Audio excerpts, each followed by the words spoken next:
Hi, my name is Stephanie Brockstein. I'm a senior at the University of North Texas. I'm also a senior buyer for Whole Foods Market Southwest. One of my job duties is to do the merchandise planning every month for our promotions for our stores. The following tutorial is going to be a visual approach to planning and merchandising in caps. A lot of people are right-brained, and really, visual material lands with them a lot better than written text. Most of our merchandise planning is done through Excel spreadsheets, and that alienates a lot of people. So I picked this topic to show a different way to order so that you can order with your historical sales, your forecasted movement, and your actual end caps in mind. Enjoy!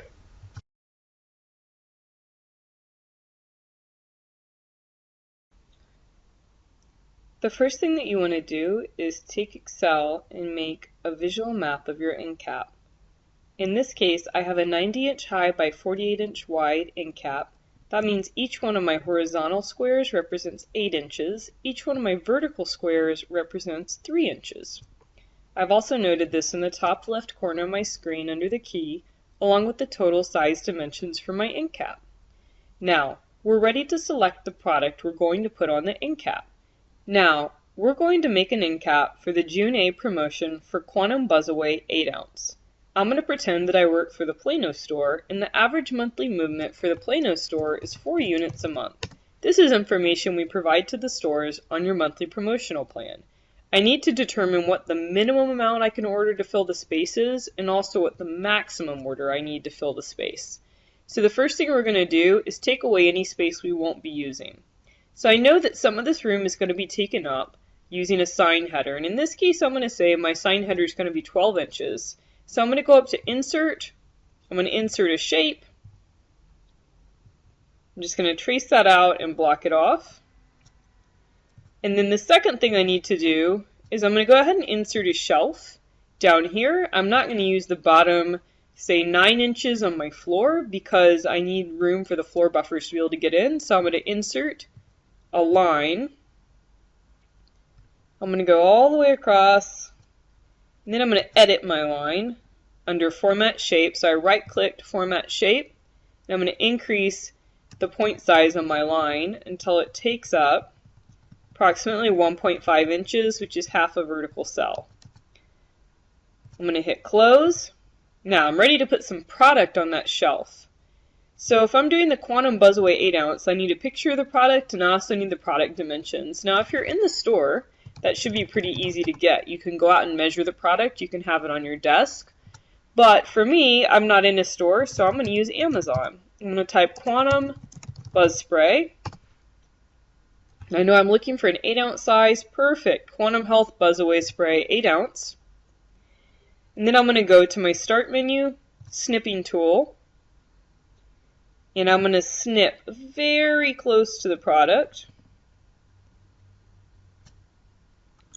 And I'm going to go back and I'm going to paste it into my Excel file right down here. Now I need to know my product dimensions.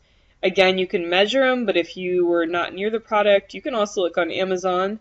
Under product details, they typically include product dimensions. So it's 2.9 inches wide by 7 inches high. I'm going to add that in here. Under product info, 2.9 inches high by 7 inches wide. This is the Quantum Buzzaway 8 ounce spray. Now I need to figure out how many shelves I need on this end cap. So if this is 2.9 inches wide, that's just under 3 inches. And we know 7 inches is going to be just over 2 of these vertical cells. So I'm going to go ahead and shrink this down until it's just over the height of about 2 inches. I'm sorry, 2 cells high. Perfect. Now I'm going to hit Control C and I'm going to paste this a bunch of times. Now I can see that I fit 16 across my shelf. So now I need to see how many total shelves, and I'm going to reopen my snipping tool to help me out using the visual approach instead of measuring. I'm going to hit New. And this time I'm going to capture my entire shelf with the product. Ta-da! Now I'm going to minimize and I'm going to hit Control V to paste that. Now I can start positioning multiple shelves. You hit Control C, Control V alternatingly until you have filled up your entire end cap. Now I've been able to fit in 1, 2, 3, 4, 5, 6, 7, but I got a little bit of gapping here. So I think I can fit 2 shelves in here instead of 1. So what I'm going to do is I want to copy this shelf again, and in order to paste it twice, I'm going to go ahead and remove all of these singles just by hitting Control and selecting all of them. I'm going to go ahead and take them off my planner. Whoops, I missed one. Okay, now let's see if we can fit 2 more shelves on here without getting into the floor cleaning space. Oop, that's a little tight. So I'm going to selectively click each one of these and hit my arrow key up to get them as close together as possible. I still have a little bit of buffer room because I made these blue shelves 1.5 inches instead of 1.25 inches, so I got a 1/4 inch buffer. And of course the yellow background space is representing the back of your slat wall. You do need a little bit of space between the product and the shelf, or else customers won't be able to get their hand in there to reach it. And you know what, at the end of the day, I just don't think I can fit that extra shelf. Easy peasy, I just delete it. That still leaves me with a total of 7 shelves. Now, we're going to figure out how many total units I have on here. So I've got 7 times 16. I'm not that great at mental math, so I'm going to go ahead and multiply that out. 16 times 7 is 112. So in order to fill out all the facings here, all the way across, I would need 112 units. Now you'd actually need a little bit more because these are 12-inch deep shelves. You're going to be profiling down the side, so if you want, you can pad that in. But just to get the facing, you're going to need 112. And then we want to basically say if we're going to pack out the top here, we need to go at least 3 deep. So we're going to go ahead and add in another 2 layers. So that's 16 times 2 extra layers per shelves times 3 shelves, 96 units. So we're going to go ahead and add in an extra 96 units here, and what we're going to come up with is 208 units.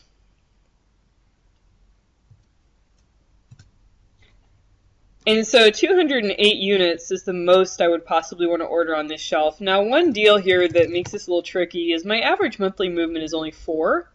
So to jump from 4 to 208 is pretty significant, and that's where we see a lot of team leaders get scared about ordering big for Endcaps. So the thing is you can't sell big if you don't order big. So I have to look at categorical behavior, not just behavior on a particular brand. And I know that I sell on average 75 units a month of Skeeter Screen when it's not on promo, Skeeter Screen being a $12.99 retail. So at $9.99 I should be in pretty good shape. I'm pretty comfortable making a reach goal here of about 150 units. So that would be my reach goal. 150 is not really going to be enough to make an impactful display, so it's time for Plan B. Plan B means after I've considered what it would take to fill up the display, I decide really that's just not a reasonable quantity. 90 inches is a really tall end cap. If I don't want to switch end caps, then I need to do something else. So I'm going to take up some of this with some extra signage. And so I'm going to insert a shape. And I'm going to use half the end cap, so that's 3 squares or 24 inches. And I'm just going to block out this product area. No need to delete any of the product. And I know that I don't want my signage to extend below my bottom shelf, so I can stop it right here. And now I can take a quick look at a glance and I can see, all right, this is looking pretty good. This is my basic end cap plan. And so basically I've just cut the amount of product I'm ordering in half. So instead of 208 units, we can just back that in half and say, all right, 104 units. Okay, that's sounding good, 104 units. So my final order is going to be 104 units. Now I might round that down or up a little bit because I like to order in round numbers like 96 or 108. But 104 units, we'll just call that the safe order. Next step is going to be to request my sign headers. So I'm going to go over here and do Insert Text Box.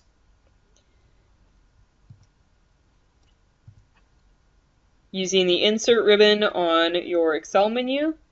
And I can just go ahead and type that this is going to be Sale Header, Bug Spray, $9.99. Pretty simple. Oh, my font's too big. No problem.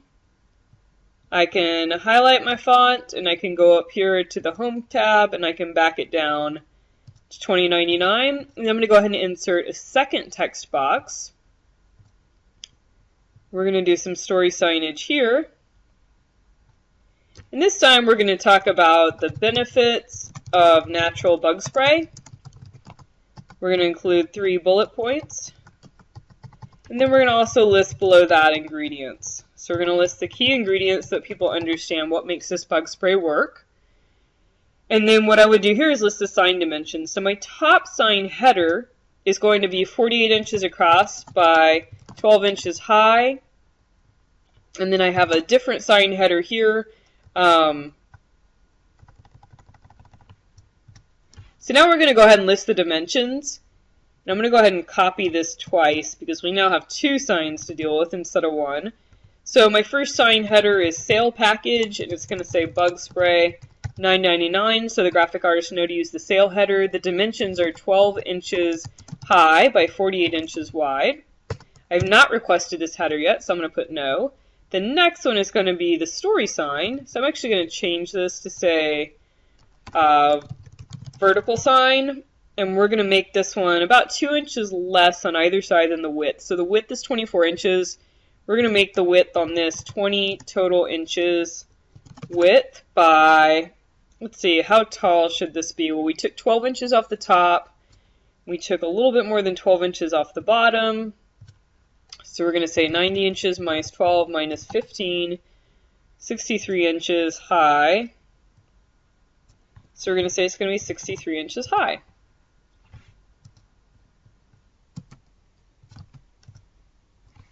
Next, I'm going to come over here and I'm going to type in my vertical signage information. So instead of sign header, I'm going to write vertical sign.